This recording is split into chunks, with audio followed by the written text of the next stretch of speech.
Welcome back, students.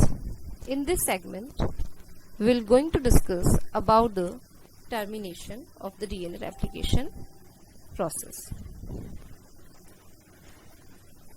The two replication fork of circular E. coli chromosomes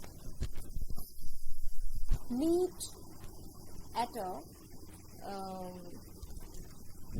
terminus region containing multiple copies of 20 base pair sequence called TER sequence. These is called TER sequences. Here, if we see, it is the circular chromosome of E. coli. Then it is, if it is the origin of replication, then the replication fork moves on both the direction, and it will start moving.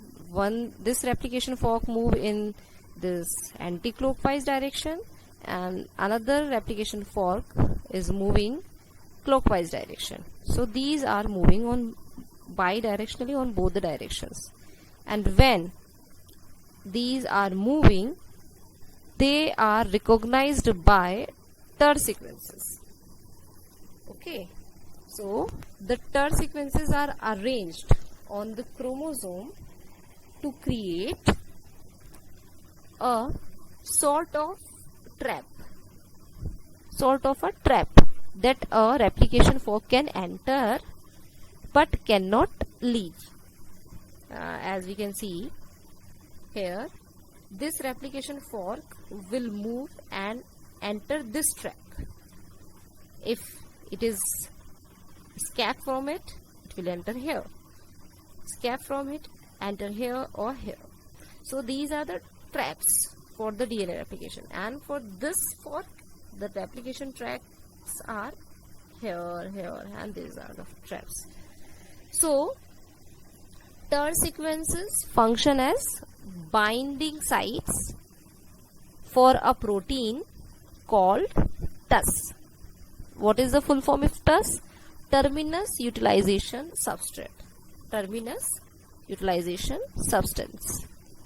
The TUS-TER complex can arrest a replication fork from only one direction, as we have discussed. Only one TUS-TER complex function per replication cycle. There are number of TER-TUS sequences, but only one TER-TUS complex will function in only one cycle. Per cycle, only one TER-TUS complex will work. The complex first encountered by either replication fork. Okay, so only one TER-TUS complex will work, and it is depend on what fork have been arrested firstly by the TUS-TER complex, and if it arrested, then this replication will be halted. So when either replication fork encounters a functional TUS-TER complex, it halts. The other fork halts when it meets the first arrested fork. The final few hundred base pairs of DNA, when it is halted, the final few hundred base pair of DNA between these large protein complex are then replicated and completing the two topologically interlinked catenated circular chromosome. DNA circles here. This is the position where both the circles are attached, and these are called catenated. So DNA circles linked in this way are known as catenins. So these catenins are separated by, in E. coli, separated by topoisomerase 4, which is a type 2 topoisomerase.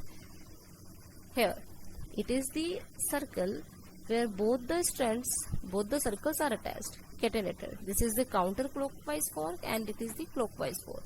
So first of all, it should be completed by its round of replication should be completed, and completely after only at this point these two circles are attached, and this catenated chromosome are then separated by the topoisomerase 4th, and so it is also a double helical. It is double helical. So these are only attached from here, then these are removed by the topoisomerase 4th, and these both the strands are then separate, and these both circles are then separate from. So what we have seen, from a single cell, two daughter cells or two DNA we found. Okay, thank you. So here DNA replication is ended. I hope you all understand the process of DNA replication in prokaryotes. We took the example of E. coli. All the best.